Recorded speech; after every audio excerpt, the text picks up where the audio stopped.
Engine motorcycle is a machine that converts combustion into rotation. Unplug your chick talk for 7 minutes, and you'll understand how every part works. The gas tank is kind of like a tank for gas. There's no combustion without a combustible. On the bottom of our tank is a petcock, which is a cocky name for a tap. Off, on. Fuel flows through this hose into the carburetor.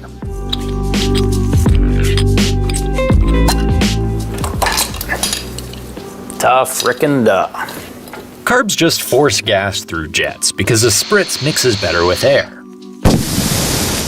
How much air you add is kind of like how long a teenager spends in the bathroom. It's entirely dependent on what you do with your wrist. Twist the throttle open and it pulls a cable, which opens the carb to more airflow. More air, more boom, more fast. That air comes from here, the air box. It's like a box for air. By forcing our bike to breathe through the air box, we force it to breathe through the air filter. Otherwise, you get COVID-19 in your engine. After combustion, we exhale through the exhaust. This is your chance to save a polar bear, an old lady's eardrum, and a forest firefighter. Alternately, you could be a dick and cut your muffler off. And that is how a bike goes boom. Combustion moves my ass, but not directly, thank God. This cushy seat softens the blow. Combustion is violent for the engine too, so we call this a wet sump. Basically, your gears relax in a permabath of hot oil. Like Arnold. Some bikes have dry sumps, meaning there's a miserly old oil tank. It squirts just a bit of lubricant wherever needed and takes it back again. Cheap bastard. It's mainly spinny stuff we care to oil, and to get things spinning, you kick this. Kickstarter. Now, which cog would you like to spin, sir? First? Fourth? You need only boot this lowly servant called a gear lever.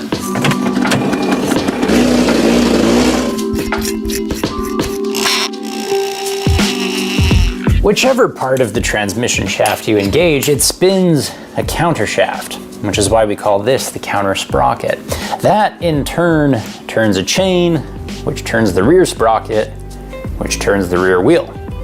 I could show you if I hadn't already pirated the chain for another video. Yarr. Avast, matey. To stop the spinning, we pull this clutch lever. The clutch cable pulls these friction plates apart, so the ones connected to the crankshaft can keep turning, while the ones connected to the transmission shaft can not. And that is how a bike gets spinny. While the engine is rotating, we should make like squatters and steal power off it with this flywheel. It's magnetic and turns with the crankshaft around these coils.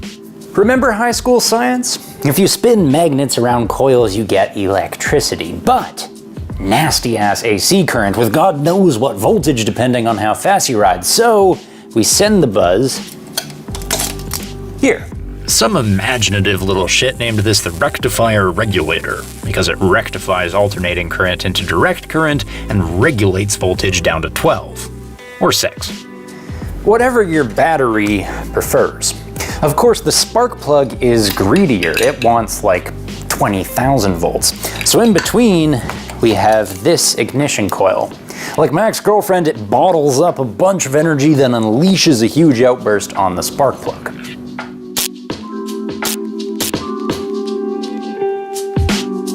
Our headlight also runs off the battery, as does the speedometer.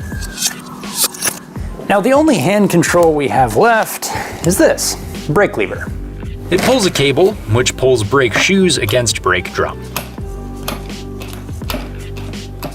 The same thing happens at your right foot with this brake pedal and connecting rod. Now on newer bikes you have pads instead of shoes, grinding against rotors instead of drums, and actuated by hydraulics instead of cables, but it's all the same. Friction slows you down.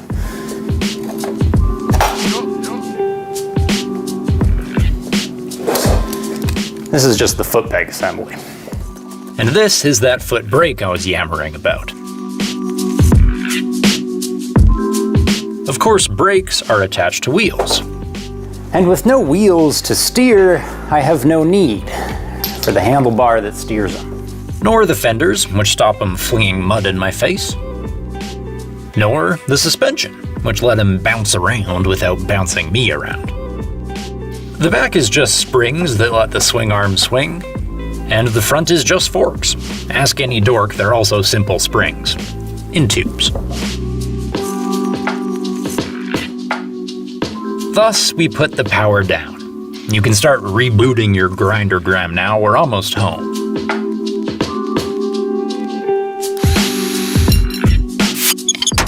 This is the frame. It holds the engine. Our cylinder head is where the spark comes in. Our cylinder is where fuel and air come in.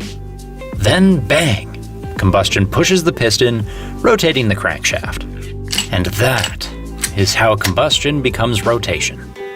Which, if you recall, is exactly what this machine is for. And motorcycle. Thanks for watching.